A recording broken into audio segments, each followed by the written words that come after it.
There is a moment that happens to millions of Americans every single year. They cross the threshold into retirement.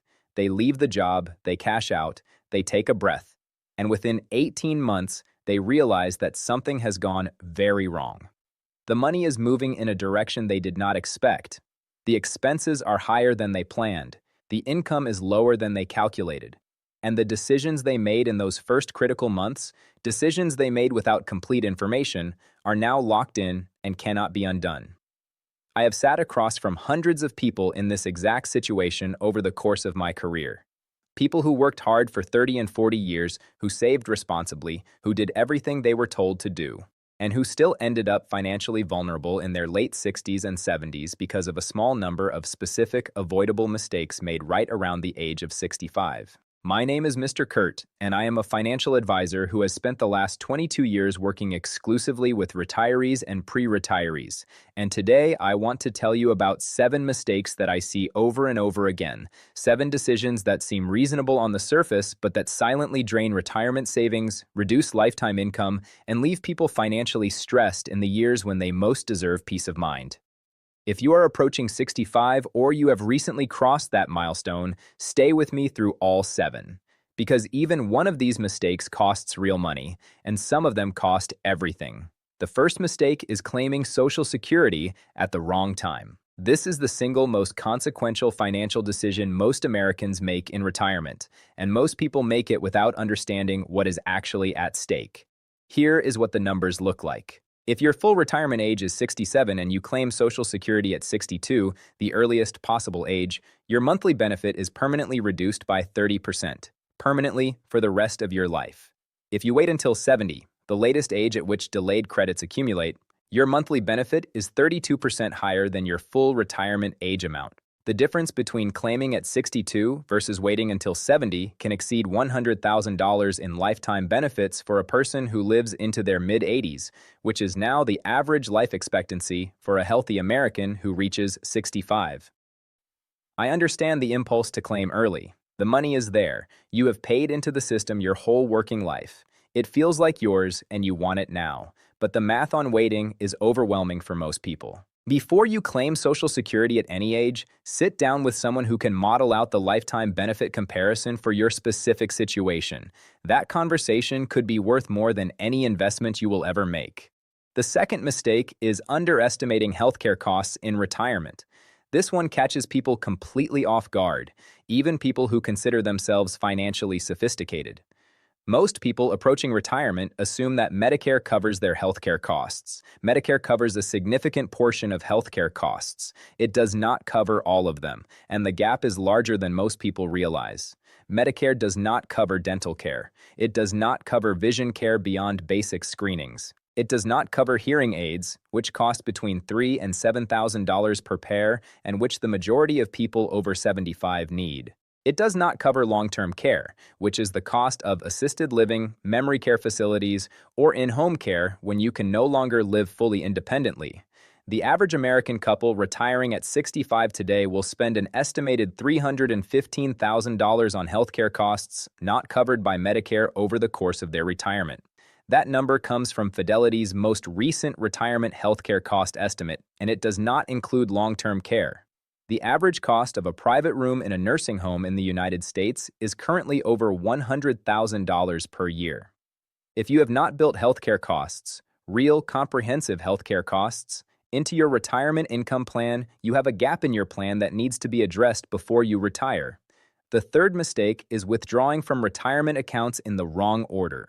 When you have multiple accounts, a traditional IRA or 401k, a Roth IRA, taxable brokerage accounts, Social Security income, the sequence in which you draw down those accounts has a significant impact on how long your money lasts and how much you pay in taxes over the course of your retirement. Most people simply withdraw from whatever account is most convenient or whatever account their advisor set up automatic withdrawals from without thinking strategically about the tax implications.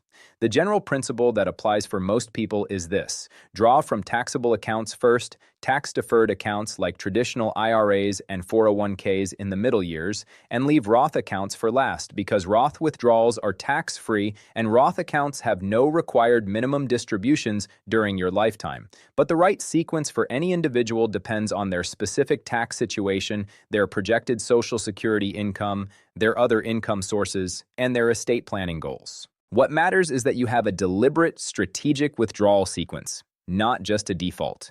A strategic withdrawal sequence can save tens of thousands of dollars in taxes over the course of a 20 to 30-year retirement. The fourth mistake is ignoring required minimum distributions until they become a problem. If you have a traditional IRA, a 401k, a 403b, or most other tax-deferred retirement accounts, the IRS requires you to begin taking withdrawals, called Required Minimum Distributions or RMDs, beginning at age 73 under current law. The amount you must withdraw each year is calculated based on your account balance and your life expectancy factor from an IRS table. Here is what catches people off guard. If you have been a disciplined saver for 30 or 40 years and you have a substantial balance in your traditional IRA or 401k, your required minimum distributions at 73 may push you into a significantly higher tax bracket than you were expecting. They may trigger higher Medicare premiums because Medicare Part B and Part D premiums are income-based and increase at higher income levels. They may cause more of your Social Security benefits to become taxable, and if you fail to take your required minimum distribution in any given year, the penalty is 25% of the amount you should have withdrawn.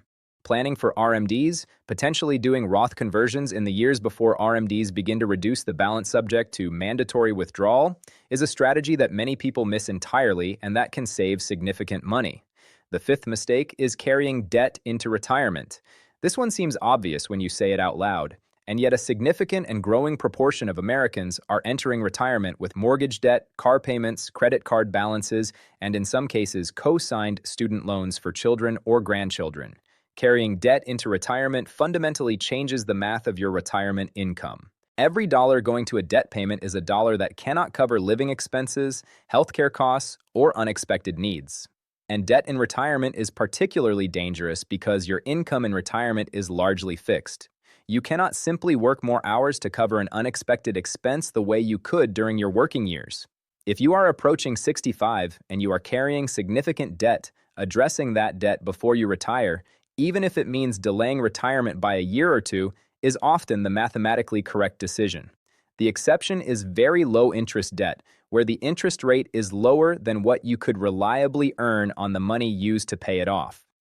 But high-interest consumer debt and large mortgage balances entering retirement are significant financial risks that deserve a serious plan. The sixth mistake is failing to plan for inflation. Inflation is what I call the slow drain, the expense that does not show up as a single large bill, but that quietly and relentlessly erodes the purchasing power of a fixed retirement income over time. Consider this.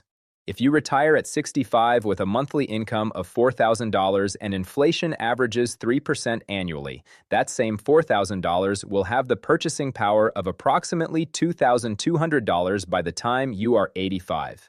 In 20 years, your income has effectively been cut nearly in half in real terms, even though the number in your bank account stayed the same. Social Security does have a cost of living adjustment, but it has historically not kept pace with the actual inflation experienced by seniors, whose spending is heavily weighted toward healthcare costs that inflate faster than the general consumer price index. Building inflation protection into your retirement income plan through investments that grow over time, through delayed Social Security claiming, through I-bonds or Treasury inflation-protected securities is not optional. It is a necessity for anyone planning for a retirement that may last 25 or 30 years. The seventh mistake, and in some ways the most painful one to watch, is making major financial decisions in retirement without qualified guidance. Retirement is the most financially complex period of most people's lives. The decisions you make in the first 5 years of retirement, about Social Security, about Medicare, about withdrawal sequencing, about tax strategy, about where to keep your money and how to draw it down, have consequences that last for decades and that are often irreversible. And yet many people make these decisions based on what a neighbor told them, what they read in a single article, or what a financial product salesperson recommended. I have seen people lose tens of thousands of dollars to annuity products that were wrong for their situation because a salesperson presented them persuasively. I have seen people pay far more in taxes than necessary over the course of their retirement because nobody helped them think through their withdrawal strategy. I have seen people devastated by long-term care costs that a modest long-term care insurance policy purchased at 65 would have covered completely. Qualified, fee-only financial guidance from someone who is legally required to act in your interest rather than earn a commission, is one of the best investments a person approaching retirement can make. The cost of that guidance is almost always a fraction of the cost of the mistakes it prevents. So there are your 7 mistakes. Claiming Social Security at the wrong time. Underestimating healthcare costs. Withdrawing from accounts in the wrong order. Ignoring required minimum distributions. Carrying debt into retirement. Failing to plan for inflation. And making major decisions without qualified guidance.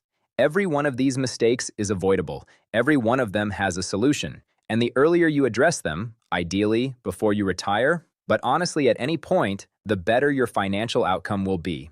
I have watched people turn their retirement finances around in their late 60s and early 70s by simply understanding what they were doing wrong and making targeted corrections. It is not too late, but the time to act is always now. Not later, not next year, not when things get more serious. Now, because your retirement deserves the same level of attention and care that you gave to building it.